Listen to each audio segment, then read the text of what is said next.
வணக்கம் வர வேண்டும். வணக்கம். வாழ்க வாழ்க வாழ்க பல்லாண்டு கால வாழ்க. நல்லா இருக்கிறீங்களே? நல்லா இருக்கமா? தெரியலையே அப்படி பார்க்கும்போது. அகத்தின் அழகு முகத்துல தெரியும். கொஞ்சம் டீப் நோயில் அடிபட்டேன். அகத்தின் அழகு முகத்துல தெரியும். ஒருத்தருடைய முகத்தை பார்க்கும் போது அவங்க எப்படி இருக்கிறாங்கன்னு நல்லா கண்டுபிடிக்கலாமா? இந்த உள்ளத்திலே நல்ல எண்ணத்தோடு இருந்தால் அந்த முகமானது சிரிச்ச முகத்தோடு இருக்கும். சிரித்த முகத்துடன் இருக்கும். இந்த உள்ளத்துல பல கஷ்டங்களை நினைச்சு கொடுத்தா அந்த முகம் வேற மாதிரியா இருக்கும். இல்ல உனக்கு அப்படி தெரியல. இல்லம்மா, மணிகண்ட ஆட்டத்துக்கு கூப்பிட்டு வந்திருக்கிறானே, காலைல சம்பளம் கொடுப்பானோ கொடுக்க மாட்டானோங்கிற வசனம் முடிச்சு வரும்போது அந்த வசனம் உண்மைதான். எந்த வசனம்டா? எந்த வசனம்டா? சம்பளம் வருமா வராதோ? எனக்கு சம்பளமே வேணாம். பணம் எப்படி வேணாலும் சம்பாதிக்கலாம். அம்மா சொல்றதை கேட்டு பேசணும். பணம் எப்படி வேணாலும் சம்பாதிக்கலாம். அன்புங்கிறத அவ்வளவு சீக்கிரம் சம்பாதிக்க முடியாது. புரிகிறதா? மனிதனா பிறந்தால் போதாது, அறிவு இருக்க வேணுமா? பெண்பிள்ளையா பிறந்தால் புத்தி இருக்க வேணுமா? ஆம்பளை பிள்ளையா பிறக்கிறது தப்பு கிடையாது, அறிவு இருக்க வேண்டும். பெண் பிள்ளையாய் பிறந்து விட்டாலும் ஒரு வீட்டுல இருந்து பிறந்த இடத்துல இருந்து புகுந்து வீட்டுக்கு கல்யாணம் செய்து போல அந்த பெருமை அங்க எடுத்து கொடுக்கணும். பெருமை பெருமைய அதுதான் பெண் பிள்ளைக்கு. இது பாரு, இந்த சத்தம் தான் இந்த வேலை தான் இங்க இருக்கக்கூடாது. இதுதான் பொம்பளை பிள்ளை. புரியுதா? ஆமாமா. பெருமை எடுத்து கொடுக்க வேண்டும், பெருமையை எடுத்து தர வேண்டும். ஆனா பிறக்கக்கூடிய நேரத்திலே கடவுள் என்ன செய்கிறார்? நம்ம தலையில எழுதுறான் பத்திய விதி. சரிதா? அந்த விதிய மதியால வெல்லலான்னு சொல்றாங்க. அதெல்லாம் தப்பு.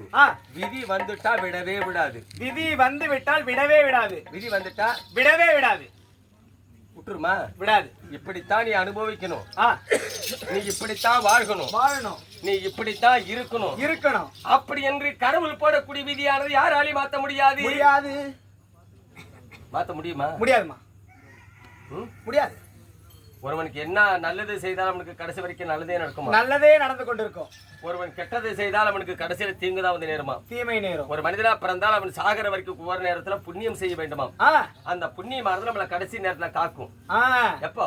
கடைசி காலத்துல நம்ம ஒரு தர்மம் செய்திருந்தால் அவரி ஒரு இடத்துல ஓடி விழுந்துட்டா கூட செய்த தர்மம் நம்மள காவந்து செய்யுமா? ஆமா, அதுதான் தர்மம்.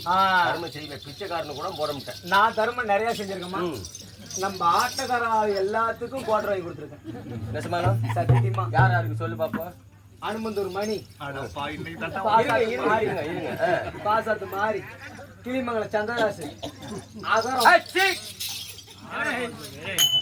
விதின்னு வந்துட்டா விடவே விடாதுடா. அதுக்கு அர்த்தம் சொல்ல கேளு. சொல்லுங்க. விதி செய்த கொடுமை தானையா? என்ன செய்த கொடுமை? விதி செய்த கொடுமை. விதி செய்த கொடுமை தானையா? இது இறைவனால முடிவு தானையா? அதை இறைவன் போட்ட முடிவு தானையா?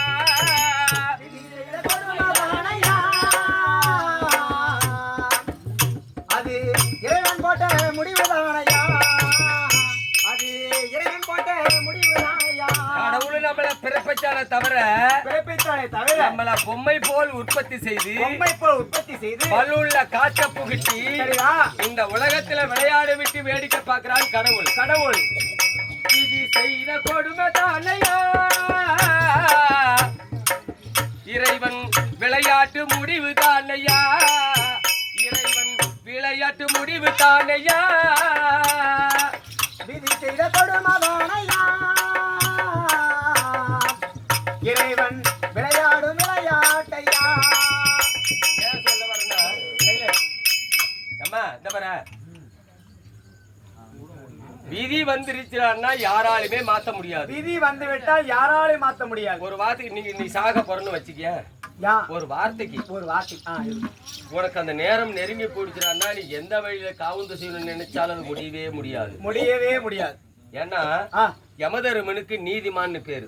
நீதிமான் இங்க இருக்கிற நீதிபதி லஞ்சம் வாங்குற நீதிபதி. ஆமா, அங்க இருக்கிற நீதிமான் லஞ்சம் வாங்காத நீதிமான் யமதர்மன் மட்டும்தான். கணக்கா கரெக்டா பாத்துக்கிட்டே இருந்து உனக்கு நேரம் வந்து விட்டால் பிடித்து விடுவார். சரிதா? அப்ப இந்த விதினால யார் அவஸ்தைப்பட்டிருக்காங்க தெரியுமா? யார்?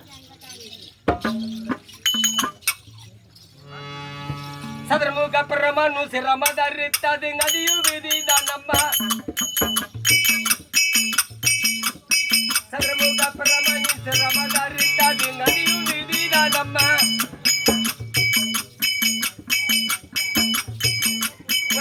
காத்திட்ட பரமனு ஓடெடுத்ததும் அதுவும் விதிதான் நம்ம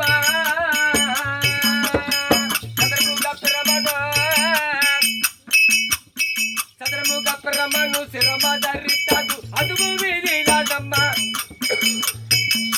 உலக காத்திட்ட பரமனு ஓடெடுத்ததும் அதுவும் விதிதான் நம்ம அதுவும் விதிதான் நம்ம அதுவும் சதிதான் நம்ம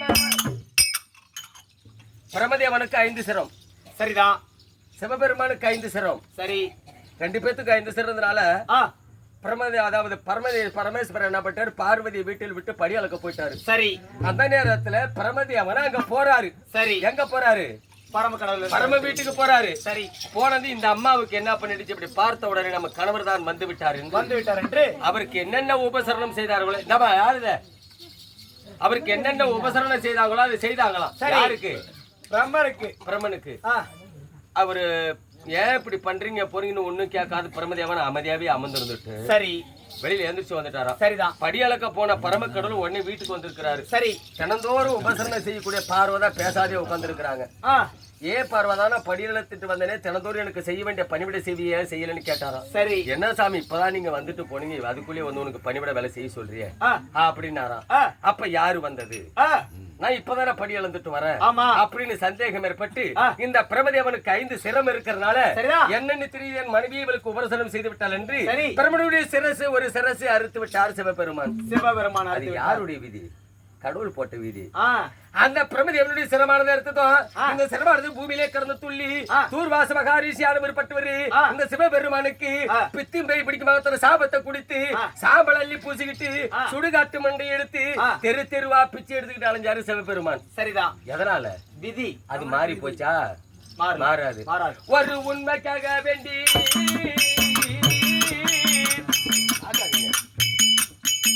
ஒரே ஒரு உண்மைக்காக போய் சொல்ல வேண்டும் என்று சொல்லி ஒரு உண்மைக்காக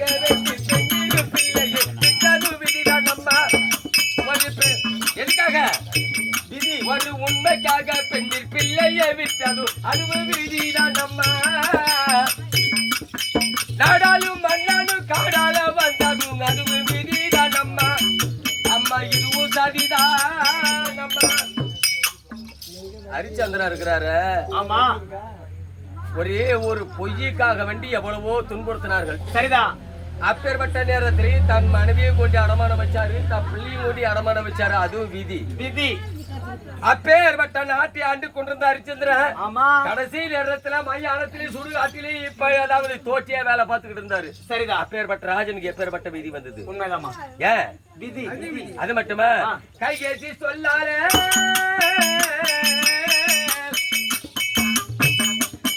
கைகாட்சி சொல்லால காட்டுக்கு சென்றார். யாரு? ராமன். கைகாட்சி சொல்லால காட்டுக்கு சென்றாரே அதுவும் விதிதான் நம்ம. கொண்ட மனையால விட்டு பிரிந்து வாதாரங்க அதுவும் விதிதான் நம்ம. அதுவும் விதிதான் நம்ம. அதுவும் சரிதான் நம்ம. கைகேசி வார்த்தையை கேட்டு 14 வருஷம் காட்டுல வாழ்ந்தாரு ராமபிரான். அவருக்கு அன்னைக்கு தான் உனக்கு விதி இப்படித்தான் வாணுன்னு போட்டாரு பிரமதேவனுக்கு. அது மட்டுமா? சீதா பிராட்டி அசோகவனத்துல கொண்டு ராவணம் கடத்தி கொண்டு வச்சுட்டான். இந்த பெண்ணையும் மறந்து காட்டிலேயே வாழ்ந்தாரு. சரிதான். எதால? விதி. விதி. அது மட்டுமா? பஞ்ச பாண்டவர்களும்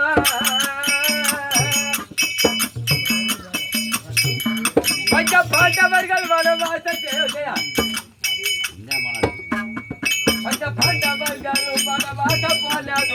அதுவே விதிதான் நம்ம. கொஞ்சம் ஏற்று போறேன். பஞ்ச பாண்டவர்களும் வனவாசம் போறது அதுவும் விதிதான் நம்ம. 18 போரில துரியோதனன் மாட்டாலும் அதுவும் விதிதான் நம்ம. அதுவும் விதிதான் நம்ம. இதுவும் சரிதான் நம்ம. மண்ணுக்காக ஆசைப்பட்டு துரியோதனன் சூதாடி நாட்டை பிடுங்கி கொண்டு ஐவராஜாக்களும் பாஞ்சாலியோடு கொண்டு காட்டிலேயே கிடந்தாங்க. சரிதான். 12 வருஷம் வாழ்ந்தாங்க. ஒரு வருஷம் உருவத்தை மாறி வந்தாங்க. இதெல்லாம் எதனால? விதி. அது மட்டுமா 18ஆம் போர்ல மண்ணுக்காக ஆசைப்பட்டு பங்காளி ஏமாத்தி எவ்வளவு சித்திரவதை செய்தானே. 18ஆம் போர் பீமனுடைய கெதாவில பாஞ்சாலி இட்ட சபதத்தை முடித்து கூந்தல முடித்தாலே. இது எதனால? விதி வந்துட்டா தம்பி. நீ எப்பேற்பட்ட ஒரு கூண்டிலே போய் உன்னை அடைச்சு வச்சாலும் மாறவே மாறாது. பேச வேண்டும் என்றால் எவரோட பேசிக்கொண்டிருக்கலாம். அதாவது நாட்டுக்கு சமத்துவமான நாடி. அப்பேற்பட்ட நாட்டில பிரபல பேராசிரியராக இருந்து கல்விக்குழாசிரியராக இருந்து சில பிள்ளைகளுக்கு கண்களை திறந்து வைத்து நல்ல ஒழுக்கத்தோடு வாழ்ந்து பிள்ளைகளை பெற்றெடுத்து பேரப்பிள்ளைகளை நாம் கண்டு மகிழ்ந்து இதனால் வரைக்கும் இந்த பூமி சாகர் நம்மள வாழ்ந்தது போதும் என்று இனிமேல் வேண்டாம் என்று மெய்யார் உலகம் சேர்ந்திருக்கிறாரே. யாரு? ராமசாமி ஐயா. ஐயா ராமசாமி ஐயா. அவருக்காக இன்று ஒரு தெருக்கு தலைவா யாரு விளக்க வேண்டாம்.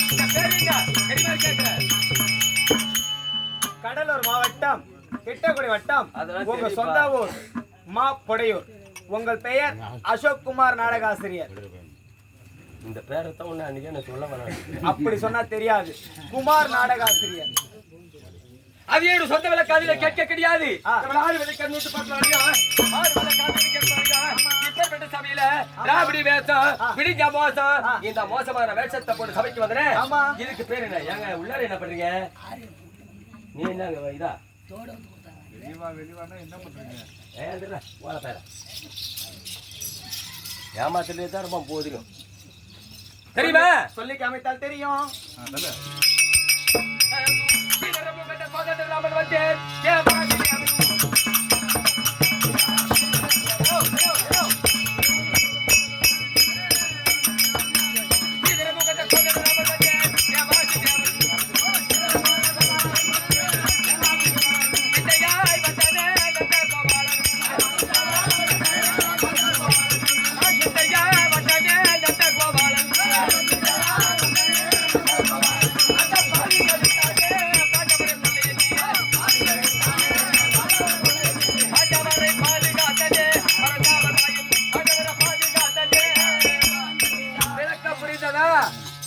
எனக்கு புரியும், மக்களுக்கு தெரியும்படி சொல்லுங்க.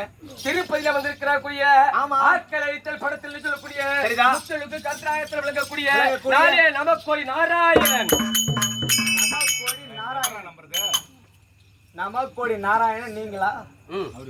நமக்கோடி நாராயணன் எப்படியாப்பட்ட அழகு, அவர் என்ன மாதிரி இருப்பாரு? நீ புடவை கட்டிட்டு வந்து நான் தான் நமக்கோடி நாராயணங்கிறியே. நாராயணன் என்று சொன்னால் உங்களுக்கு சந்தேகமாகத்தான் இருக்கிறதா? சந்தேகம்தான் தம்பி. நான் எடுத்தது எத்தனையோ அவதாரங்கள் எடுத்திருக்கேன். ஆமா, புரிகிறதா? சரி. இந்த உலகத்திலே திருப்பதியில் அமர்ந்ததால் உலகத்தில் என்ன நடக்குது என்பது உட்கார்ந்த இடத்திலே பார்ப்பேன். சரி. காக்கவும் தெரியும், அதை அழிக்கவும் தெரியும், காக்கவும் தெரியும். முத்தொழுக்கும் கர்த்தராகத்தில் விளக்கக்கூடிய கோபாலக்கரன் சொன்னேன். ஏன் இது உருவா, ஏன் சந்தேகம்? ஒரே ஒரு அடையாளம் காட்டுட்டுமா? ஒரே என் நெத்தியில பார்த்த திருநாமத்தை பாருடா. ஆமா இருக்கு. இப்ப சந்தேகம் இல்லையே. கோபால கண்ணடையா பகவானா இருக்கக்கூடியவர் ஏன் இந்த உருவம் கேட்கிறேன் அல்லவா? பகவானா இருக்கிற நீங்க எதற்காக இந்த உருவத்தை? வீரமாபுரி பட்டணத்தை ஆண்டு வரக்கூடிய வீரவர்மன் மகாராஜ் என்று இருக்கிறான் அல்லவா? ஆமா. யாரு? சந்திரவர்ணன். வீரவர்மன். வீரவர்மன். வீரவர்மன். வீரவர்மன். வீரவர்மன். கரெக்டா சொல்றேன். பூத்தியா வச்சுட்டு சுத்துறான் பாரு. இந்த உருவத்திலே வந்திருக்கேன் தெரியுமா? வீரமாபுரி பட்டணத்தை ஆண்டு வரக்கூடிய வீரவர்ம மகாராஜன் வெகு காலமா குழந்தை சந்தானம் இல்லாமல் இருந்து என்னையே நமக்கோடி நாராயணா நாராயணா நாராயணன் என்று துதித்து என்னுடைய அருளால் 2 பிள்ளைகள் பிறந்தது அல்லவா? ஒரு ஆண் பிள்ளை ஒரு பெண் பிள்ளை பிறந்தது. அந்த பிள்ளைகளுக்கு சந்திரவதனி பேராமத்தை சூட்டி அவன் சந்தோஷமாக இருக்கக்கூடிய நேரத்தில் ஒரு நாள் தினத்தில் அவன் மனைவியா இருக்கக்கூடியவளாகப்பட்டவளா இந்த ஆண்டவனுடைய அனுகிரகத்தை நமக்கு பிள்ளை பிறந்ததே. அப்படி நந்தவனம் சென்று மலர் கொண்டு வந்து அந்த மலரை எடுத்து அந்த பகவானுக்கு பூஜை செய்ய வேண்டும் என்று நந்தவனம் தேடி வந்தார். உண்மைதான். யாரு? வேதவல்லி. அண்ணனுடைய மனைவி வேதவல்லி. நான் என்ன செய்தேன் தெரியுமா? இவனுடைய குடும்பத்துல கொஞ்ச நேரம் விளையாட வேண்டும். விளையாடும் பொழுது நேரத்திலே நம்மளை மதிக்கிறானா இல்ல துதிக்கிறானா இல்ல நம்மளை வெறுக்கிறானா அப்படி என்று பார்க்க வேண்டும் என்று நான் என்ன செய்தேன் தெரியுமா? அந்த வேதவல்லி வந்து நந்தவனத்திலே மலராது எடுக்கக்கூடிய நேரத்திலே பூவிலே ஒரு நாகமா இருந்து கொத்தியது நானே. நீங்கதான். அவன் மனைவி அங்கே இறந்து போய்விட்டாள். சரி, அப்ப என்ன சொல்லி அதுதான் தெரியுமா?